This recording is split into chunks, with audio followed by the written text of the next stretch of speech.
lipate kutimizwa.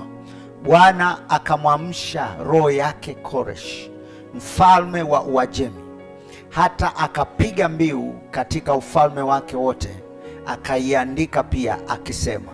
Mstari wa 2, Koresh mfalme wa Uajemi asema hivi: Bwana Mungu wa mbinguni amenipa falme zote za duniani, naye ameniagiza nimjengee nyumba katika Yerusalemu ulioko Yuda.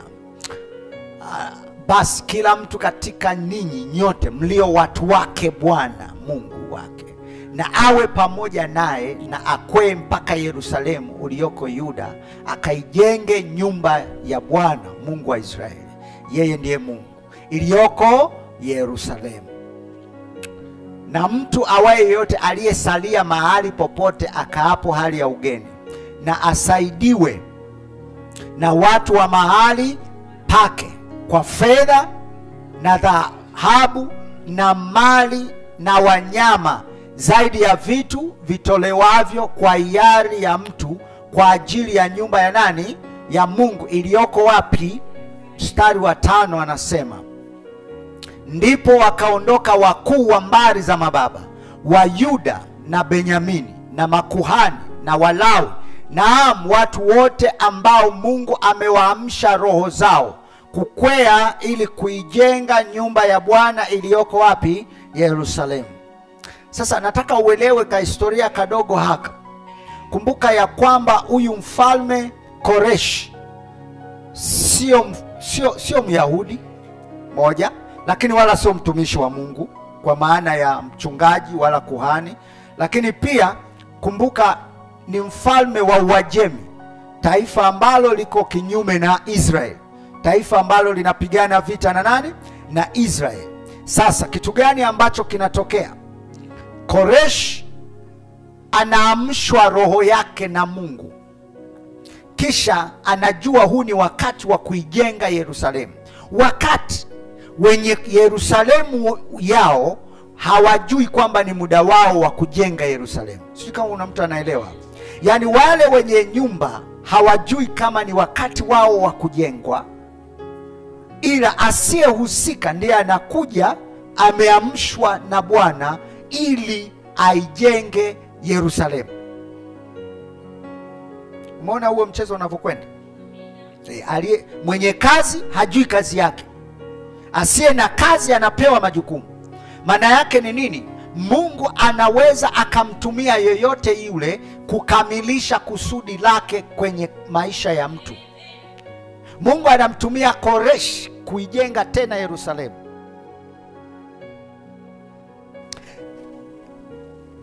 Unajua hata Naamani Mungu alimpa kibali, si ni sawa? Biblia inasema akapata kibali kwa Bwana, na alikuwa anawanyosha Waisraeli. Unahisi kama unaelewa hiyo? Yaani kuna jitu linapewa nguvu ya kuinyosha kanisa, linapewa nguvu na Mungu mwenyewe. Na ukipingana na yule unapingana na Mungu mwenyewe. Yaani Mungu anatumia jamaa fulani hivi lisilo na mwelekeo, linakuja linalinyosha kanisa, alafu Mungu analipa neema, analipa mabaraka, analipa na ulinzi, analipa na afya, analitunza. Mnaomba afe, apasuke matumbo, agaraga, tunamtia kwenye rami, tunamvuta kwenye magari, tunamrusha kwenye bahari ya Hindi, haendi bahari ya Hindi wala haendi. Mungu anamzingira. Yaani kadri mnavyomuombea maombi mabaya, yeye ndiyo anastawi, kwa sababu Mungu ameliweka kwa wakati ule ili lilete utaratibu. Kwa sababu kanisa lilikuwa limelala, sasa Mungu analeta utaratibu. Kanisa halifi, kanisa linalalaga. Sijui kama mnanielewa. Asije mtu akakwambia kanisa limekufa, muongo. Kwa sababu malango haiwezi kulishinda. Lakini shida iko hapa. Hawa walioitwa kanisa wamesimama kwenye nafasi yao. Mungu anamtumia Koresh. Hapa tunapozungumza wako Uajemi kama wanaitwa captive, mateka, wako nchi ya uhamishoni, wako Israeli, hawako kwao. Manake wanasulubiwa huko. Hivi unajua usipokuwa kwako unasulubiwa. Huyu ni mfalme wa Uajemi. Huyu sio mfalme wa Yuda bwana. Ni mfalme wa Uajemi. Anawatesa, baadaye anakumbuka Bwana mwenyewe anataka kuijenga Yerusalemu. Mungu ndivyo anavyofanya kazi. Na sasa nikwambie, tuko katika majira haya. Sika naongea na watumishi hapa afu mnanielewa? Hizi ni lugha za rohoni, hizi kodi za kiroho. Tuko katika majira haya. Mtanyoroshwa ili muamke, mrudi kujenga nyumba ya Bwana.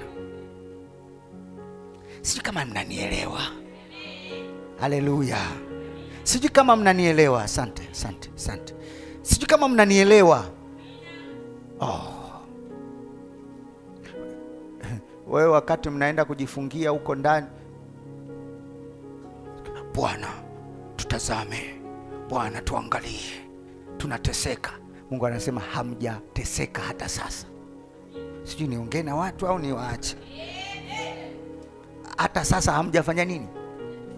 Mpaka akili itakapokaa, mpaka mtakapoacha kuongelea mapepo, mkaanza kumtambulisha Kristo kwenye akili za watu, mpaka mtakapoacha mafundisho ya uongo, mkarudi kumfunua Kristo kama alivyo, mpaka mtakapoacha kuwa wanadini, mkajua kwamba mmeitwa kwa ajili ya kusudi la kumdhihirisha Mungu aliye hai, Mungu mwenye haki, Mungu anayetawala. Leo tuko na makanisa wanauana wao kwa wao. Tunayoyaona ni kawaida, ndio yanayotokea kwenye mwili wa Kristo. Watu, askofu mmoja, sio wewe sasa wala sio yule askofu, askofu mwingine yuko tayari kwenda kumuua mwingine ili apate nafasi. Sasa shida ni nini? Kwa nini wale kule wasiige? Si unajua wale wanaigaga kutoka kwetu? Si unajua wanaiga? Wewe uelewi. Tuko wakati wa kujengwa. Mungu ana wivu mzito. Anasema, mbona madude yangu yamelala? Wale ambao walitakiwa wawe ni makamanda, wale ambao walitakiwa wachukue nafasi, wale ambao walitakiwa kuelimisha ulimwengu, mbona wamelala? Sasa wacha ni waamshe. Kidogo tu mnatoka jasho. Pigana na wanaopigana na sisi. Mungu anasema, nani anapigana nyinyi? Ni mimi ndo nawatandika. Sababu hamna adabu. Mmeacha formula. Si alisema ukikubali na kutii unakula, ukiacha kimeumana. Sisi kama naongea na watu hapa. Badala ya kwenda kujifungia vyumbani na kuanza kulia, kuna wengine wanalia. Nikaona wengine wanavolia, mwingine anashika madhabahu analia.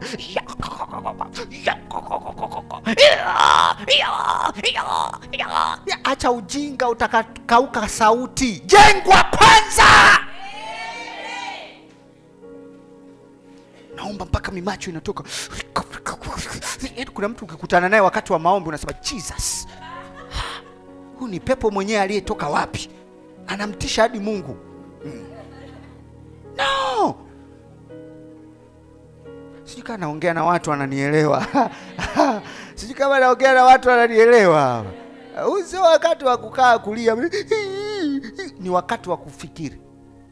Mhubiri anasema wakati wa mabaya ni wakati wa kulia, si ndio? Wakati wa kufikiri, wakati wa mema wewe furahi, wakati wa mabaya fikiri, kwa sababu inabidi utengeneze miundombinu ya kwenda kufurahi. Sasa tunafikiri nini? Tunarudi kwenye msingi. Mungu anamwamsha Koreshi, anaweka nia, kwa sababu wale walioko humu ndani wamelala. Mwangalie mwenzako, mwambie hujaona bado, mpaka akili ikae sawa. Kama umenielewa tu. Hujaona mpaka mrudi kwenye reli.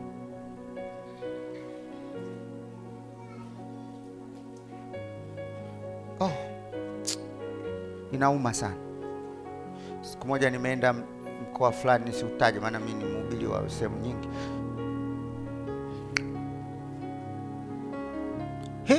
Kumbe bwana mchungaji anailizi bwana. Analinda nafasi, analinda cheo chake. Ni askofu. Analinda cheo chake.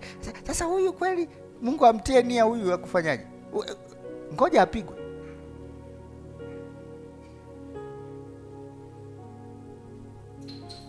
Nimeona watumishi wakifukuzwa kama mbuzi. Toka kwenda.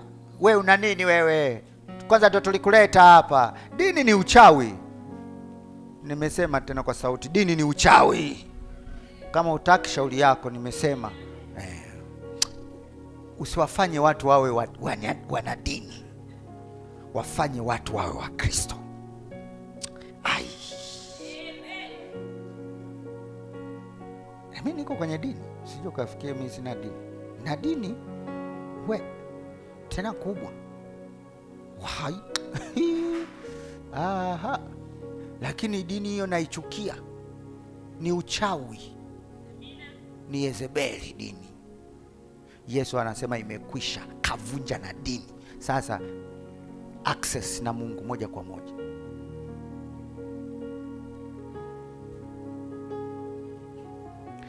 Dini ambayo inaona mimi nahubiri vizuri. Eti mzee wangu, Mungu akikupa kijana, ukaona kijana huyu nimemlea, anaweza akakua, akafanya kazi ya Mungu, Mungu akatukuzwa, si umbariki? Unamfukuza kwanza? Wewe unambariki. Mzee huyu ana shida. Kamzidi upako. Kuna wengine kijana akianza haleluya, haleluya, haleluya, kanisa lote linaamka. Wakati mwenyeji, mchungaji mwenyewe, kiongozi akisimama haleluya, mbona mnalala upande wa huko? Mbona mnalala upande? Kijana akiamka, vibe kanisa zima. Kweli kweli. Kesho ujumbe, Mungu akikuinua usiwe na kiburi. Mungu wapinga wenye kiburi, huwapa neema wanyenyekevu. Hata kama umepewa nini, ujue yeye inamhusu yule. Hatuendi namna hiyo. Huu ni uchawi. Huu ni uchawi na ushirikina. Yesu akasema mimi naenda kwa Baba, na kazi nilizozifanya naam kubwa kuliko, siwaonei wivu, mtafanya makubwa kuliko haya, maana mimi ninaenda kwa nani? Makubwa ndio kama haya. Tuko Dodoma. Yeye aliwahi kufika Dodoma. Sasa aliwahi kufika Dodoma. Hilo nani kubwa kuliko? Bwana Yesu asifiwe. Haleluya. Sasa uongozi wa ufalme wa Mungu huanza na msukumo wa kiroho. Mungu anapolenga kujenga upya, huanza kwa kuwachochea ama kuwaamsha wale waliobaki ama masalia. Wale ambao Mungu amewatayarisha kwa ajili ya kazi hiyo ya kiroho. Katika siku hizi za kujengwa upya kwa kanisa la Kristo, kuna haja ya kuelewa kwamba si kila mtu anayeonekana yuko tayari kujenga. Kwenye Ezra 1 tunaona kanuni ya mbinguni. Mungu huwachochea, kanuni yenyewe ni hii, Mungu huwachochea wale anaowataka washiriki katika kazi ya ujenzi wa nyumba yake. Na hii si harakati ya wengi, bali ni mwitikio wa wachache walioguswa rohoni.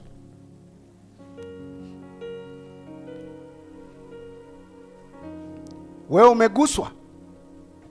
Mwitikio wa wachache walioguswa rohoni. Kutoka kwa Ezra tunajifunza vitu gani? Najua nyinyi wana theolojia mnasoma sana mambo haya. Tunaona Bwana alimchochea roho, alichochea roho ya Koresh, mfalme wa Uajemi. Na hili lilikuwa ni jambo la kipekee. Mungu anamtumia mfalme wa mataifa kwa ajili ya kusudi lake. Hii inatufundisha kuwa kazi ya Mungu huanza kwa msukumo wa kiroho, si mipango ya wanadamu. Kwa hiyo tunatoka hapo sasa, tunaacha kufikiria mipango yetu ya kibinadamu, halafu tunaanza kazi ya ujenzi ambayo Mungu ndio anaianzisha yeye mwenyewe. Sasa hivi kwenye kanisa watu wameingia wafanya biashara kwenye ndani ya kanisa. Hawakuitwa, wamejiita wenyewe. ili wafanye biashara. Maisha ni magumu. Jamani, maisha ni magumu huko duniani. Na sasa kama Mungu amekuita kufanya biashara, fanya biashara kihalali. Kwa sababu biashara sio dhambi. Na kanisa haliko tu kwenye kona hizi 4. Kanisa lipo hata kule nje. Biashara nayo ni ibada, ni sehemu ya ibada. Unaweza ukamtukuza Mungu. Uwe na nidhamu. Wakati wenzako wamefunga duka saa 6, 7 wameenda swala, na wewe funga la kwako, mwambie Bwana na mimi nakuita. So unatuwekea tu nyimbo ya nani sijui, maisha ni foleni, kila siku tumejipanga pole pole. Nasema duka la mlokole linapiga nyimbo za kilokole. Unapoteza timing. Ni ibada. Umeweka madhabahu kwenye duka lako au unauza tu? Au ndio unashushua na wateja kabisa? Sijui kana naeleweka hapa Dodoma. Hivi unajua kwamba pale dukani kwako unakofanya au ofisi yako ni sehemu ambayo Mungu anataka kukutana na wewe pia. Na sio mara moja kwa siku, masaa yote utakayokuwepo ofisini. Ndio maana biashara zenu hazina mvuto. Unakuta duka limeandikwa kwa duka la Waibrania shop. Umo ndani za duka lina mende, lina mijusi, chafu. Waibrania gani wachafu hawa?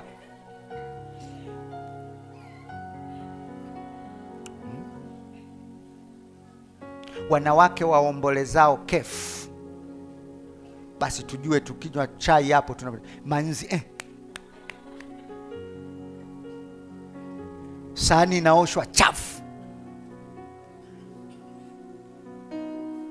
Mkute Jumapili hapa anavyoruka na Bwana kama ndama. Tuliza akili, acha kuruka kama ndama. Ndio maana madukani kule unafanya ovyo. Kwani ni nyinyi mbona mmenyamaza sana?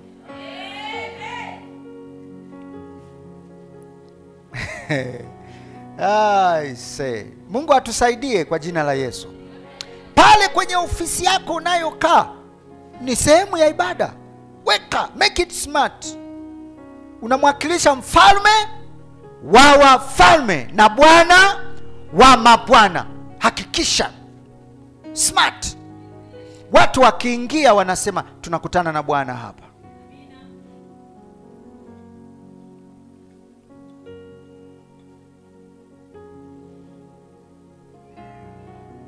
Sasa wewe ndio unaongoza kwa kuwa na nzi wengi. Yaani katika ukisema mgawa mnaenda kwa Mama Elisha. Jamani, ndugu yangu, kama unataka kuendesha kuumwa tumbo na vidonda vya tumbo jumla, yani matatizo yote yanayohusiana na tumbo, nenda kwa Mama Elisha. Mama yule ni mchafu. Halafu umkute sasa tuko kwenye wiki ya Pentecost. Umkute sasa anapokea Roho Mtakatifu, ni ana vibrate hivi. Huyo Roho Mtakatifu ambaye hakufundishi uwe msafi, huyo sio mtakatifu.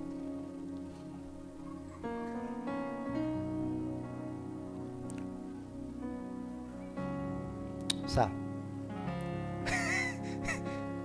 Mbona kumekuwa na kimya cha dharura? Hii iko hata nyumbani kwako unakokaa. Usikae kama uko kwenye banda la TV. Eti mama, tunafika pale tunakuta nepi iko sebleni. Tutakuta siku hizi mna nini hizi Pampers. Mara Pampers imekaa hapa kwenye kiti. Sasa mchungaji karibu. Ngoja, nie toeni Pampers ya mtoto. Nyumba utafikiri choo. No. Halafu eti jina la Bwana libarikiwe. We. No. You are not serious. Bwana kuamshe roho yako katika jina la Yesu. Si ndio lazima kwa sababu lazima tujengwe eti baba lazima tujengwe tena turudi kwenye msingi. Ndio. Mimi si mgeni, kama walikuwa waambii mimi nawaambia, afu sinaenda zangu town narudi zangu. Ndio kanisa ambalo linatakiwa limdhihirishe. Sasa mmefika. Hebu twende kwa Waebrania bwana. Hebu twende Waebrania ile rafiki yangu. Hebu ona maneno tulioambiwa. Unajua nilienda tu kwenye mstari ule nitaka. Hebu ona maneno tulioambiwa pale. Ona maneno tunayoambiwa. Waebrania 12 ilikuwa ile. Si ndio bwana? Mstari wa 22. Hebu ona CV, alafu hiyo CV tuitendee haki. Si ni sawa? Tumefika? Haya, tusome 1, 2, 3. Sikiliza, huo mlima Sayuni, ukiona koma anaendelea kuelezea.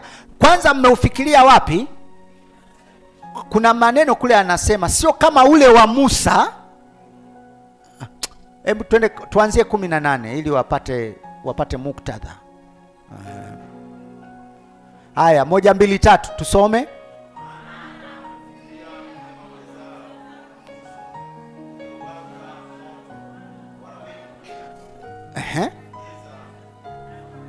Sikiliza anachosema maneno. Nataka ufuatilie. Hapa mlipofika nyinyi, sawa?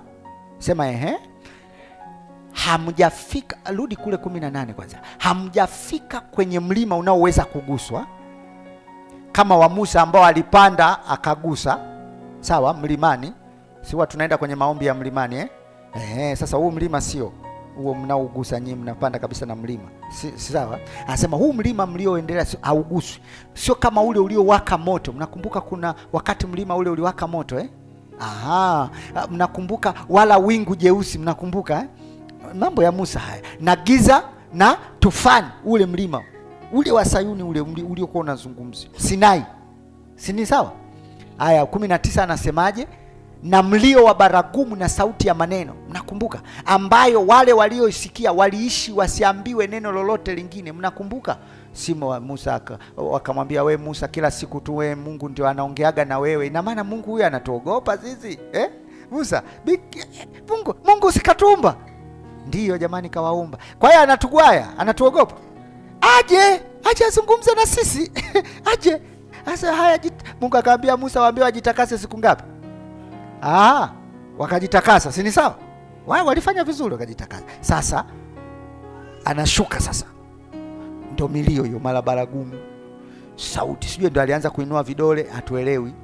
Lakini mara mawe yamegusana, mara unajua, hadi waliosikia yale maneno walisi wasiambiwe neno lolote. 20 anasemaje?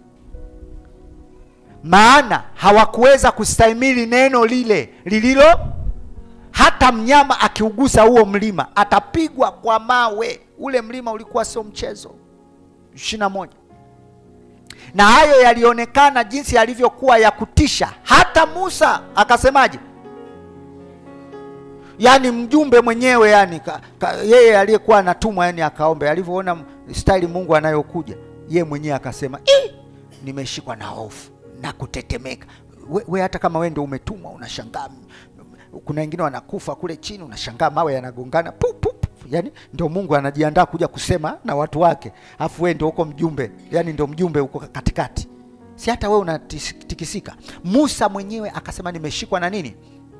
Na kutetemeka. Sasa mstari wa 22, sikiliza sasa, ndio unakuhusu wewe. Huu mlima mnaoendea sio kama wa Musa unaotisha. Usije kanisani kwa sababu kuna tisha. Usije kanisani kwa sababu utapata ukoma. Sasa mlima mlioufikiria nataka muone. Twende 22 sasa. Nyinyi mmeufikiria mlima Sayuni. Sio mtaufikiria. Yaani kufikiria sio kufikiria, ni kwamba mmefika. Sawa? Mmefika kwenye mlima. Huo mlima Sayuni una sifa nyingine, unaitwa mji wa Mungu aliye hai. Mungu anakaa wapi? Sayuni. Mungu anakaa wapi? Sayuni. Wapi? Wewe unajua wewe ni mji? Muulize mwenzako, unajua wewe ni mji wa Mungu? Sasa anasema mimi nakuaje mji wa Mungu? Si tumeshamaliza. Wewe si ndio mji wa Mungu? Ngoja uone huo mji. Si bado ukiona koma bado tunaendelea eti. Anasemaje? Yerusalemu wa Kumbe tumeshafika Yerusalemu wa mbinguni zamani. Sasa hivi tumeshafika kweli? Ngoja tutende. Tumeshafika au hatujafika? Wengine anaona yule anasema wakati bado niko nzuguni. Haya. Anasema halafu sikiliza sasa, huo mji na majeshi ya malaika 1000. Halafu anaufafanua mkutano mkuu. Hivi unaelewa jamani? Mkutano mkuu kwanza. Unaelewa mkutano mkuu? Kulikuwa na mkutano mkuu wa CCM juzi. Sio huo sasa. Mkutano mkuu wanakaa watu wa executive. Si ni sawa? Hii inaitwa assembly. Hapa ndio watu wale tunasema watunga sheria. Lile bunge lenu linaitwaga mkutano mkuu, sawa? Watunga sheria pale wapitisha nini? Yaani watoa hoja za maana. Umenielewa? Alafu anasema wazaliwa wa kwanza. Kwanza ni kanisa. Unaona huo mji? Umeufikiria? Huo mji bado ndio unafafanuliwa jamani. Hivi sijui kama kuna mtu ananielewa pale nyuma. Huo mji ndio unafafanuliwa. Sawa? Hebu anza 22. Naona kuna watu wananiangalia na mimi ndio napendaga mkiniangalia vizuri. Bali ninyi mmeufikiria. Kwanza mmeshafika mlima Sayuni na mji wa Mungu aliye hai. Mmefika kwenye mji wa Mungu aliye hai. Anasema Ufunuo 21 mstari wa 3, anasema nikasikia sauti ikitoka kwenye kiti cha enzi ikasema, tazama maskani ya Mungu pamoja na wanadamu. Maskani ni ndio sehemu anayoishi Mungu. Unataka nikupe na maandiko yanayosema wewe ni mji? Nitakupa. Mimi sina ubaya na mtu leo. Nitakupa na maandiko yanayosema wewe ni mji. Ili unapotembea usitembee hata kama funza zilikutafuna. Tembea kwa madaha. Dodoma sinaijua mimi. Na mji wa Mungu aliye hai. Yerusalemu wa mbinguni. Yaani ile mbinguni nyinyi mnaitaka. Mji wenyewe mmeshaufikiria. Yerusalemu wa mbinguni. Nitakuonyesha kwenye Ufunuo 22.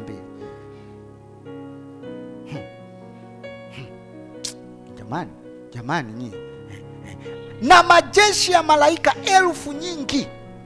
Fikiria, yani hapo ulipo hauko mwenyewe. Jana nilisema usitie huruma. Hauko mwenyewe. Yani kuna majeshi ya 1000 nyingi. Na ndio maana mimi fundisho la malaika kwangu sio fundisho. Yaani tunasoma kwenye chuo cha Biblia tu ili kuelewa utendaji kazi wa malaika, sawa? Lakini siwezi kukuja hapa namna malaika wanavyofanya kazi. Haleluya.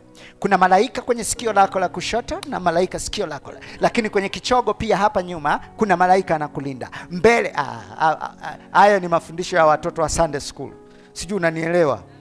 Sio fundisho, sio topic. Yaani ulipo wapo. Ni wewe tu ujielewi kwamba umezungukwa na malaika wengi. Alafu sasa si ni watumishi wako? Sasa hivi kweli unakuja kuanza kuzungumza namna watumishi wanavyokutumikia. Hilo ni somo? Au watumishi ndio wanatakiwa wajifunze namna ya kukutumikia? Hivi sijui naongea na watu gani hapa mimi. Twende 23 rafiki yangu. Mkutano mkuu na kanisa la wazaliwa wa wapi? Walioandikwa wapi? Na Mungu mwamuzi wa si umeona huo mji unavyofafanuliwa mpaka unanyumbulishwa. Wewe sio mtu mwepesi jameni nyie.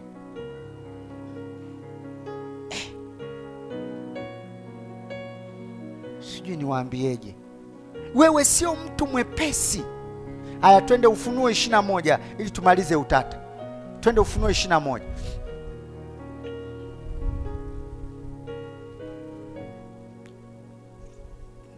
Tuanzie tu 1, sijui tuanzie 3 pale 100. Wewe tu utakapoamua. Rafiki yangu mzuri.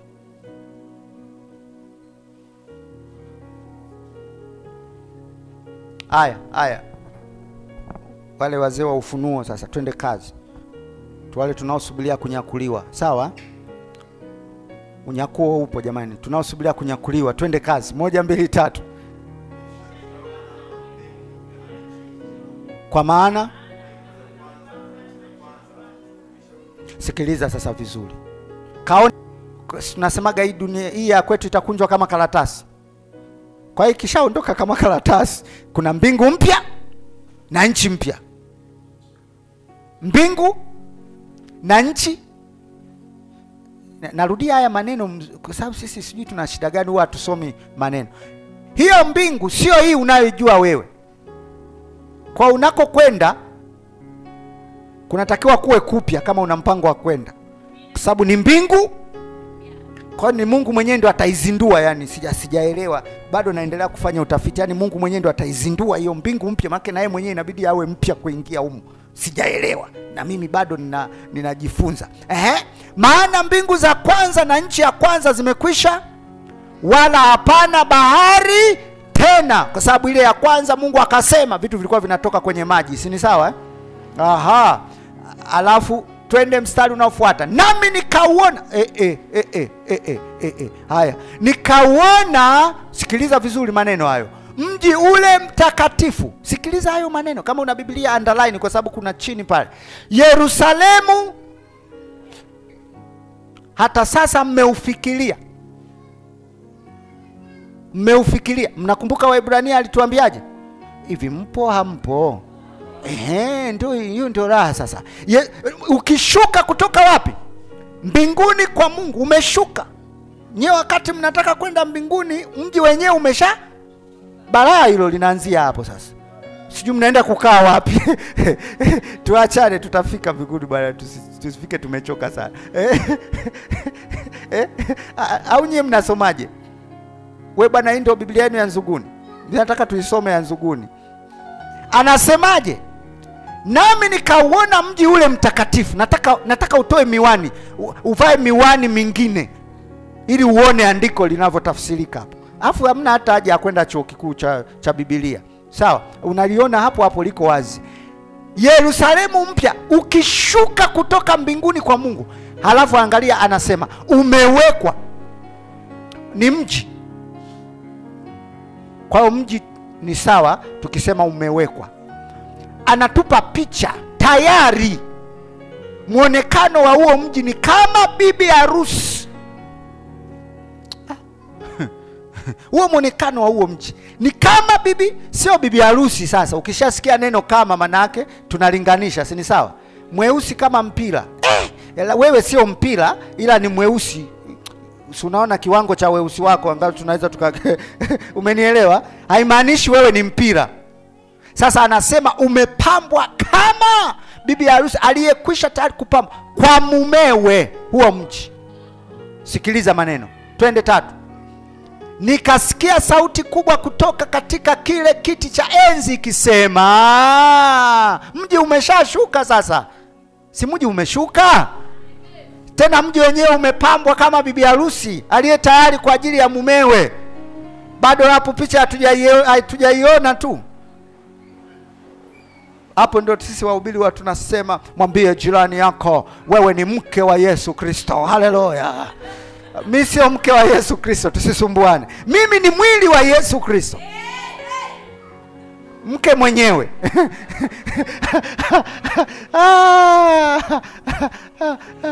Mambo ni mengi sana. Muda ni mchache. Sikia jamaa amepamba moto. Takuwa na harusi ya mwana kondoo.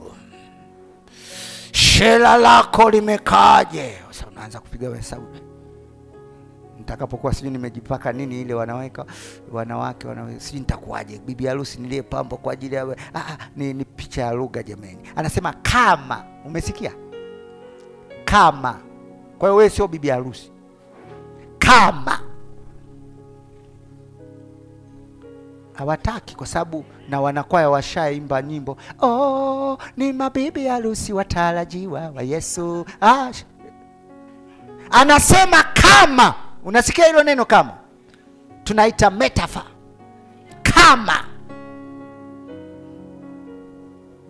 Kwa hiyo sio uhalisia ila ni mfanano. Sasa nataka unipate. Anasema nikasikia sauti inasema, tazama maskani ya Mungu. Huo mji aliyokuwa anaukalia mbinguni huo mji. Maskani ni sehemu ya kukaa, si ni sawa? Manake kwa lugha nyepesi, nyumba ya Mungu. Tunakubaliana? Au maskani huku, manake kule kwetu mjini ukisema maskani ni kijiwe cha wavuta bangi, unaelewa? Mtu akikwambia niko maskani, ujue anastua kidogo bangi. Lakini maskani ni kama nyumba, si ni sawa? Anasema hivi, tazama nyumba ya Mungu, nyumba ya Mungu ni pamoja na wanadamu. Mungu anapokaa ni pamoja na wanadamu. Nyumba, hebu sema nyumba. Alafu anasemaje? Naye atafanya maskani yake pamoja nao, nao watakuwa watu wake, naye Mungu mwenyewe atakuwa pamoja nao. Hivi mnasikia? Atakuwa pamoja, sio kesho kutwa, sio mwakani. Yesu anawaambia naandaa mazingira, narudi. Alipokuwa anaenda kufa. Sasa kitabu hiki cha Ufunuo wa Yohana huwa wachungaji ni kigumu kidogo kama unasoma kwa tafsiri inayoitwa tafsiri sisisi, yani tafsiri ya moja kwa moja. Unapotosha jumuiya yote, kwa sababu kina maeneo matatu. Kinaeleza wakati uliopita, uliopo na unaokuja. Hapa azungumzi siku parapanda itakapolia. Yohana anafunuliwa, anaona uhalisia wa kile ambacho mbingu inashuka, inakaa pamoja. Kwani sasa hivi Mungu akai na wewe? Au bado au? Twende mstari wa 4 sasa. Naye atafuta kila katika macho yao, wala mauti haitakuwepo tena. Kwa nini? Nalikuja ili wawe na uzima, kisha wawe nao tele. Wala maombolezo, wala kilio, wala maumivu hayatakuwepo tena. Sasa uwe makini unaposema maombolezo, maumivu. Kwa hiyo kuna watu wanasubiria hiyo siku ambayo hawataumia, kwa kuwa mambo ya kwanza yamekwisha kupita. Mstari unaofuata, na yeye aketie juu ya kile kiti cha enzi akasema, tazama nafanya yote kuwa mapya. Akanambia, andika ya kwamba maneno hayo ni amini na kweli. Mstari wa 6, akaniambia, imekwisha kuwa. Mimi ni Alfa na Omega, mwanzo na mwisho. Mimi nitampa yeye mwenye kiu ya chemchemi ya maji ya uzima bure. Kiu tu. Atampa lini? Chemchemi iko wapi?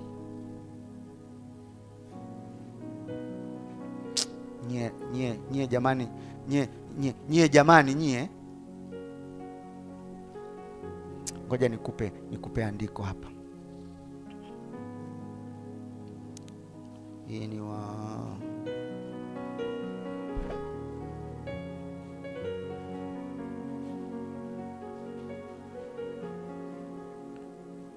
manake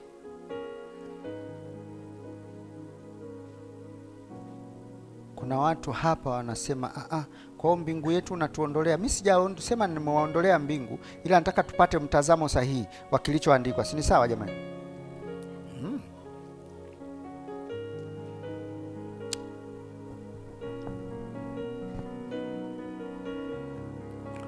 Zaburi ya 46 mstari wa 4 na wa 5.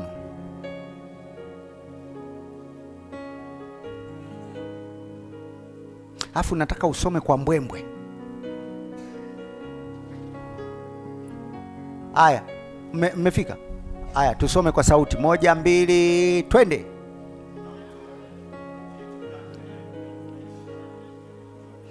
Kuna mito kuna mto ambapo vijito vyake vya ufurahisha mji wa nani? Umesikia? Patakatifu pa. Sasa ufurahie jamani, patakatifu pa maskani. Mwambie mwenzako wewe ndio maskani sasa. Aya, angalia mstari wa ngapi? Wa 5, twende, tumesema mpaka 6. Mungu yu katikati, hautatetemeshwa. Mungu atausaidia asubuhi. Na 6, mataifa yalighadhibika, falme zikataharuki. Alitoa sauti yake, nchi ikafanya nini? Ikayeyuka. Mstari wa 5 anazungumza kwa habari ya mji. Mstari wa 4, kuna mto, kuna vijito vyake vya ufurahisha, mji wa Mungu. Mji wa Mungu. Angalia hilo neno, mji wa nani? Ambapo ni patakatifu pa maskani. Huo mji ni patakatifu pa maskani yake aliye juu. Alafu anauelezea mstari wa 5, Mungu yu katikati yake. Mungu anaweza akakaa katikati ya mji, au anaweza akakaa katikati yenu. Jamani nyie, hautatetemeshwa. Mungu atausaidia asubuhi na mapema. Huo mji unaweza kutetemeshwa, au wewe ndio unaweza kutetemeshwa? Hivi wewe Nzuguni inatetemeshwa na nini? Labda tetemeko la ardhi. Tukubaliane. Au pastor anasemaje? Hii Nzuguni nani anaitetemesha? Wewe ndio utatetemeshwa. Si ni sawa? Sasa Mungu anasema anataka kukusaidia asubuhi na mapema. Usitetemeshwe. Manake anaongelea mtu. Tuko sawa?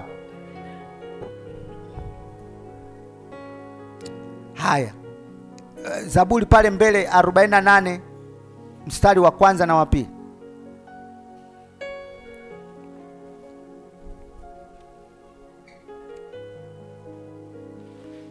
Tumefika 48 mstari wa 1 na wa 2. Tusome tena.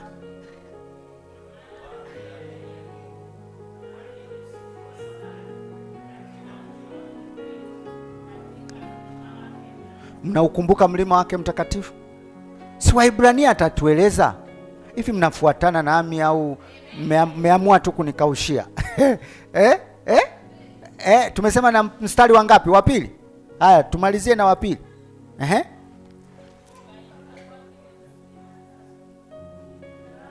Mbona mnasoma kivivu hivyo jamani? Amkeni enyi msinziao. 1 2 3.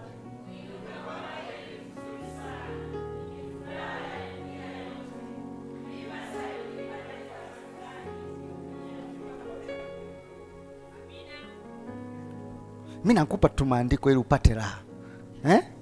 Niendelee kukupa? Haya, twende Isaya 60:14.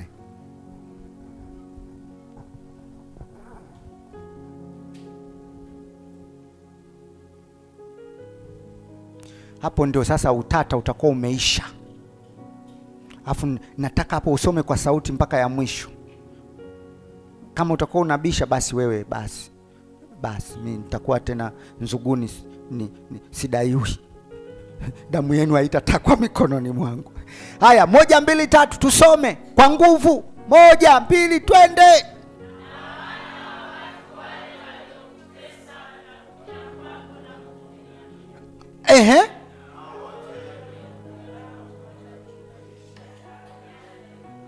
No. Hapa nataka tusome kwa nguvu. No. Mji wa Bwana, Sayuni, wa mtakatifu wa Israeli, nani ataitwa? Wewe. Ndio bado unabisha? Hapa wewe tunachukulia hela hapa sisi wahubiri hapa. Ukifanya masaa tunachukua hela. Na wana wa watu wale waliokutesa. Mwambie jirani yako, wale waliokutesa watakuja kwako kukuinamia.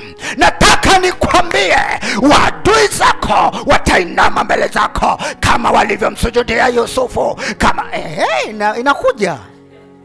Naiweza na mimi, naijua hiyo. Lakini lengo sio hiyo. Anasema nao wote waliokudharau watajiinamisha hata nyayo za miguu yao. Nao watakuita wewe mji wa Bwana. Sayuni wa mtakatifu wa Israeli. Shida ni nini bwana cha kujichosha? Hebu angalie mwenzako, mwambie wewe ni mji wa Bwana.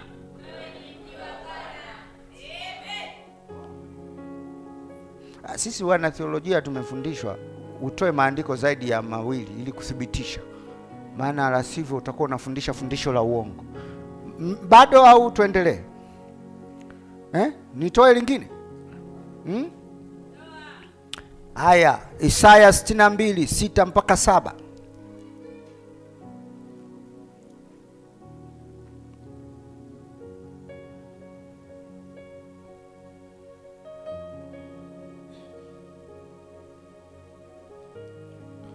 Nafikiri Yerusalemu kama ni ya mbinguni, hasa tusome hapo tuangalie.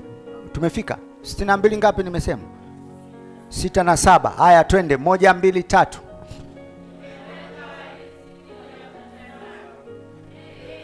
Sasa weka koma. Hivi nikuulize swali. Niwaulize swali nisiwaulize? Tukubaliane. Hivi unaweza kuambia nzuguni? Sawa. Maki hapa ndo mafunuo yalipotokea kwamba hii nzuguni ina masikio. Kuna watu wanasema nzuguni ina masikio. Nzuguni haina masikio. Wewe ndio unatakiwa uwe na masikio. Anasema hivi, anasikiliza, anasema nimeweka walinzi juu ya kuta zako, Yerusalemu. Yerusalemu. Manake wewe unaitwa Yerusalemu sasa. Yerusalemu sio ile mnaoenda kuhiji. Wewe ndio Yerusalemu. Sijui kama naeleweka hapa Mungu wangu. Nimesema fanya hivi alafu tuko sawa? Kwa sababu hapa kuna kitu kinaitwaga lugha gongana. Miaka yote umesikia wewe Yerusalemu iko wapi? Sasa sikiliza. Kama Yerusalemu iko mbinguni, sikiliza anachosema. Hawatanyamaza au walinzi hao. Si ndio? Hawatanyamaza mchana wala usiku. Ninyi wenye kumkumbusha Bwana msiwe na kimya.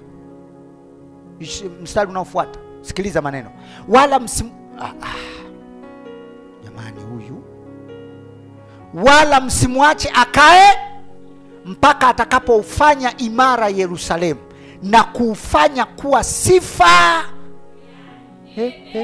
Ngoja. Sio sifa mbinguni. Tukubaliane bana.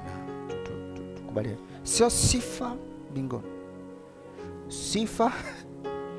Kwa nini? Kwa sababu Yerusalemu imeshuka kutoka mbinguni kwa Mungu, imekaa hapa na sisi.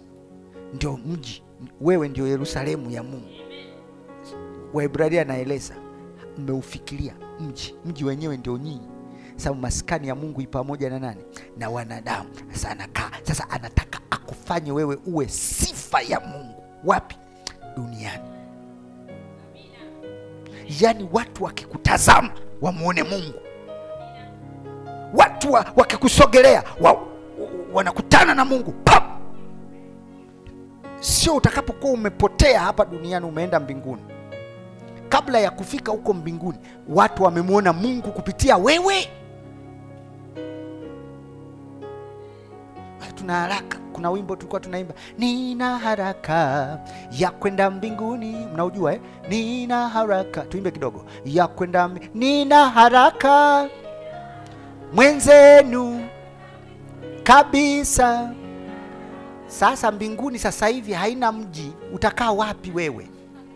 Maana mji umeshuka. Maskani ya Mungu iko pamoja na wanadamu. Anataka akukamilishe. Alafu akisha kukamilisha, umpe Mungu sifa na utukufu. Mna haraka sana ya kuondoka. Mwangalie mwenzako, mwambie subiri kidogo. Utaondoka lakini tulia kwanza. Mungu akukamilishe kwanza, uwe sifa ya Mungu. Hiyo ndio unajua kwa nini? Sifa ya Mungu ni ipi? Sura yake na mfano. Haya, umeshakuwa sura na mfano wa Mungu. Sasa ukimbele cha kutaka kuondoka, bado tunapambana. Si ni sawa? Si bado anatupambanisha? Atupe wa Efeso 5 tuone wachungaji mmepewa kazi gani hapa ya kutufanya. Waefeso 5:11. Jamani, amina. Aha.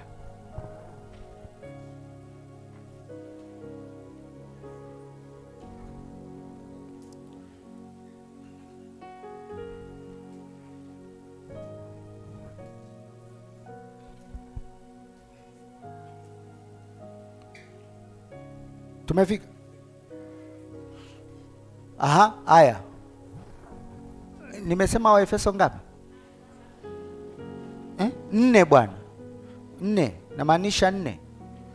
Pole sana.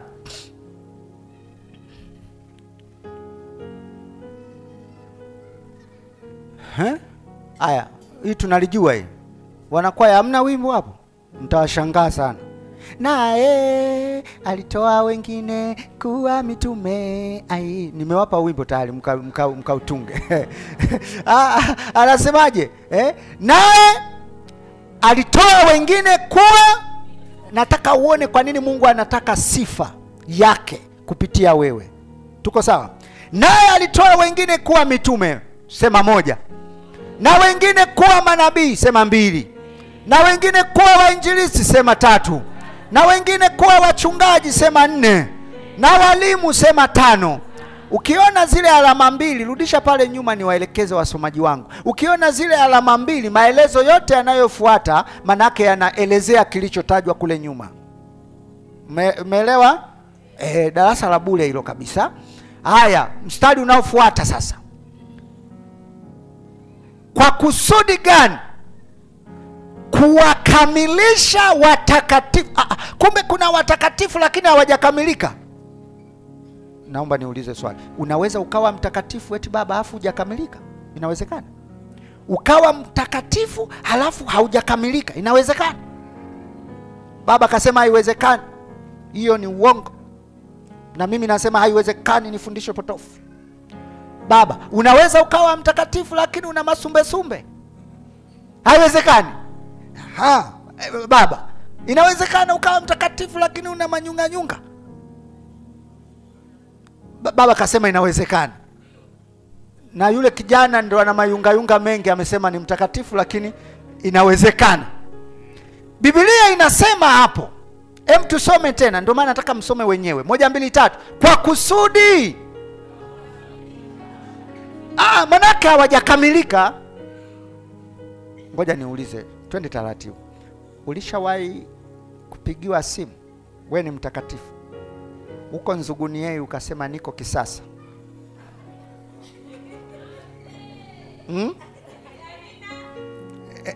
Sijasema useme amina, nimesema ulishawahi. Ndio nyinyi watakatifu sana. Ulishawahi kuambiwa uje ibadani saa 2 ukaja saa 6 kasoro? Mimi bwana, na mimi najisemesha sana.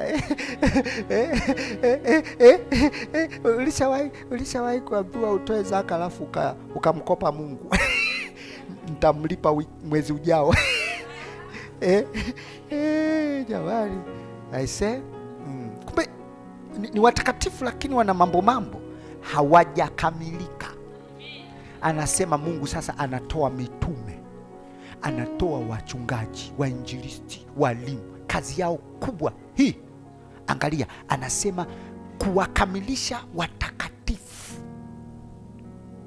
Hakikisha unachokiweka mezani kinakamilisha watakatifu, kinawafanya wakamilike, wawe na sifa ya Kristo iliyo kamili. Anasema hata kazi ya huduma itendeke. Hata mwili wa Kristo ufanye nini? Ujengwe. Mwili wa Kristo unajengwa na majitu ambayo hayajakamilika, lakini ili sasa finishing. Si unaona hapa, si bado hujafanya finishing bwana. hujaweka gypsum hapo, safi, hujaweka vioo vizuri vya aluminium hapo, utatindua, najua utaweka tiles moja safi sana, naona hapa rangi humu ndani zitakuwa rangi fulani hivi za kuvutia vutia, umenielewa? Alafu baada ya kuweka hiyo projector utaweka maskrini makubwa, siku hizi tuna LED, umenielewa bwana? Unaweka vitu, umenielewa? Manake finishing ni mchakato, lakini huduma haifanyiki hapa baba. Hamkeshi nyinyi hapa, hamsomi neno la Mungu. Kazi yenu ni kufanya nini? Kukamilishana. Kwa kazi wakati inaendelea ndio hivyo hivyo, na mwili wa Kristo ndivyo ulivyo. Wakati tunakosoa, wakati tunarekebisha, wakati tunajenga, wakati tunaambia kwani hamjawahi kuona wachungaji wezi? Sio nyinyi sasa nasema, yani kule nje ambao hawajaja kwenye semina. Mchungaji hujakutana mchungaji anakupiga sound. Mwanangu nivumilie. Siku hizi. Mwanangu ni siku hizi. Amina baba. Amina. Kama Mungu aishivyo ni siku hizi. Jumapili mchungaji anakuja. Bwana asifiwe, siku ya kwanza, siku ya pili. Inabidi atafute ujumbe, manake umeshafika mwezi anadaiwa na muumini 7 mara 70. 7 mara 70. Andika kichwa cha somo Jumapili ya leo ni 7 mara 70. Wakati Mungu ananipa ujumbe huu, nilimuuliza kwa nini Bwana unanipa? Kwa sababu kuna wengine wanadai watu lakini hawajawapa. Mungu anasema 7 mara 70. Saundi za mchungaji. Fanya masiara. Wachungaji oye. Wachungaji oye. Anasema ili kuwakamilisha watu gani? Kuwakamilisha watu gani? Watakatifu. Na bado Mungu anasema watakatifu walioko duniani, hao ndio walio bora na ndio ninaopendezwa nao. Hao wenye kuungaunga huo, kwa sababu iko neema yangu inawatosha. Haleluya. Neema yangu inawatosha.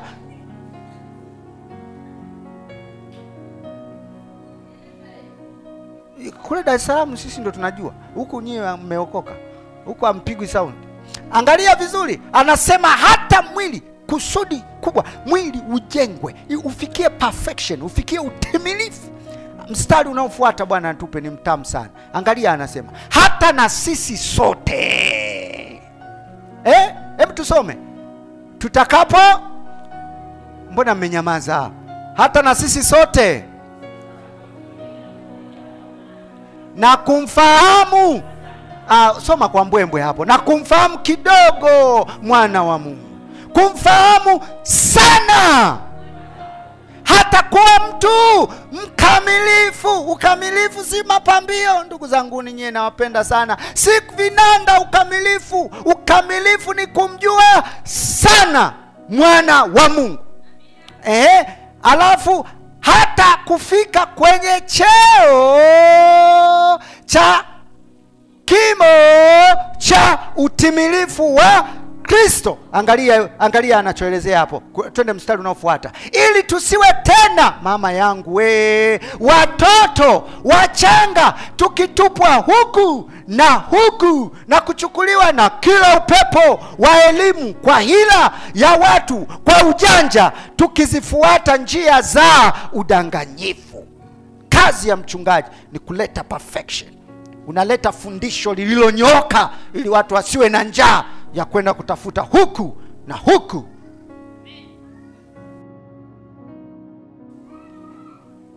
Unashangaa kwa nini una mwenzako kaleta udongo, wewe una udongo. Sasa tufanyeje? Sasa naanza ngoja nikatesti udongo kwanza. Alafu kwa sababu udongo umetoka Israeli, unajua acha udongo wenu mbaya huu mchanga huko jangwani. Udongo umetoka Israeli baba. Umenielewa? Kwa hiyo udongo wa Israeli unapoulamba kwanza unalaza ya Israeli. Sasa fikiria udongo ambao umekanyagwa na ngamia wa Israeli. Fikiria udongo ambao umekanyagwa na nini? Na nini? Na Wayahudi. Fikiria udongo umekanyagwa na Wayahudi. Alafu wewe ndio unakuja pap. Umenielewa? Unaulamba. Bwana amekupa Israeli yote.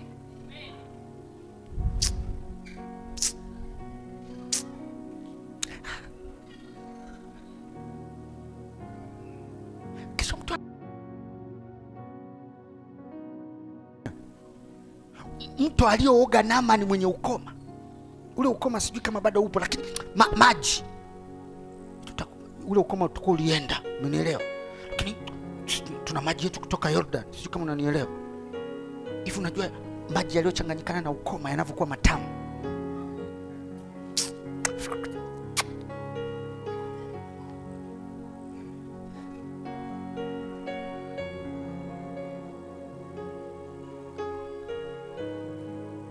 Wanaenda kujaribu. Ufunuo umetokea. Wanapelekwa, wewe uko hapa Nzuguni.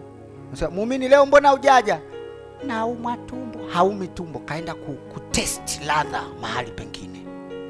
Wewe ukogo tu hapa. Tuwainue mbele za Bwana ambao hawajafika. Mimi nilishaacha kuwainua mbele za Bwana. Waongo. Wana ibada sehemu nyingine. Wainuliwe huko huko. Kazi ya mchungaji ni kukamilisha, sio kuwafanya mandondocha. Tusiwafanye watu ni mandondocha. Tusiwafanye watu ni misukule. Kuwapa mafundisho ya lejaleja. Kija kwenye kanisa hili utainuliwa, utabarikiwa. Ni mambo ya kitoto. Wako waliokaa na wewe miaka 10 hawajawahi kuinuka mwanangu. Leo unawaambia nini? Si ndio mzee? Sikuna watu umekaaga nao tu kila siku wende unawapelekea unga. Baba sijala, haya nani tunakuja. Mpaka mwenyewe unasema huyu mtoto mbona alikuagi? Lakini hatutaki kuwatupa, si ni sawa? Kwa hili unalosema Bwana atakuinua ndani ya muda mfupi, nimemwona Bwana, na wewe umeinuka? Umeinukaje? Mbona wewe uinuki? Kwa nini uwainue wenzio, wewe uinuki? Nimekwambia ambacho hakija kupitia achana nacho. Usiwaambie wengine kwa sababu unakuwa ni muongo. Yesu anasema sifanyi lolote kama sijamuona Baba amefanya nini? Amefanya. Na mimi na Baba tu wamoja. Kwa ninachofanya hapa mbingu inafanya. Pam pam pam pam pam. Watakatifu wana makando kando. Neno la kweli linawatakasa. Anasema watakase na ile kweli. Neno lako ndio kweli. Hawatatanga tanga. Usiwape watu vyakula vya leja leja. Sana nafika. Kuna mahali utaenda sijui huku. Hasa nimekuja hapa Nzuguni nianze kuhubiri, utapata visa. Visa ya kwenda wapi? Sijui kama unanielewa. Ni kupotezeana nini? Visa unataka kwenda wapi? Sasa kama unataka kwenda, si uende uhamiaji kwanza, una passport. Nenda uhamiaji. Then weka hela yako kwenye account, watu wanaweka hela kwenye account. Mzigo ukifika pale wanakuambia lete bank statement tuone. Hasa bank statement wewe hata account una. Unataka miujiza ya wapi? Wakisema sasa unaenda kufanya wewe atakuwa arudi huyu. Hawakupi. Sasa sio maombi hayo. Haya. Utapata gari. Kuna watu wana magari 200 hawana. Sasa kweli huku nani mbungeni huku sijui nani? Mavunde? Ni nani? Mavunde. Sasa akija hapa kanisani ndo anakutana na injili. Bwana atakuinua, atakutoa chini, atakuweka juu. Sisi umempotezea muda wake wa ibada siku hiyo. Juu gani unayoiongea wewe? Maana juu ziko tofauti. Si utakuwa umempotezea timing. Hafu wewe mwenyewe mbona ukai hata juu? Wewe hata hatukuonage hata ukikaa na mtendaji. Tena mtendaji akikuita unatetemeka, sio? Mtendaji tu anakutoa jasho. Leo unatuambia tutainuliwa juu ya wapi? Mtendaji tu akikutisha mnapiga kelele pale. Mnakuja kufunga siku 7. Mtendaji anakufungisha siku 7. Are you serious? Ni kwenda kumwambia sasa hicho kinywa unataka hii nafasi utaki. mimi ni mji wa Mungu. Shut up.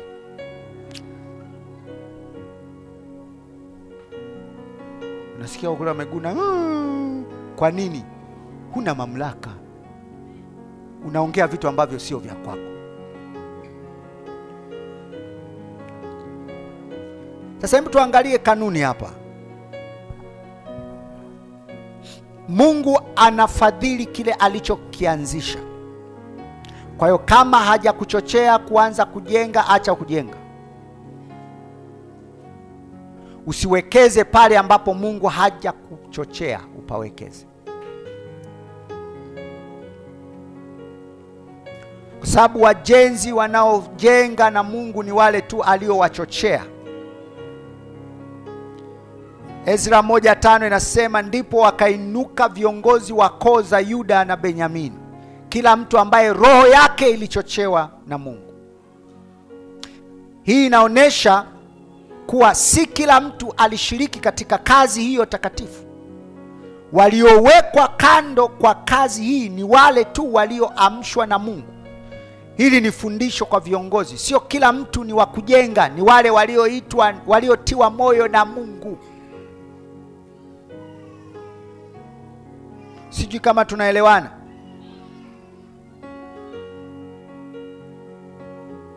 Swali la kujiuliza, ni nani ambaye Mungu amemweka ujenge naye? Ni nani unapaswa kumtia moyo kujenga kwa pamoja katika kazi ya Mungu?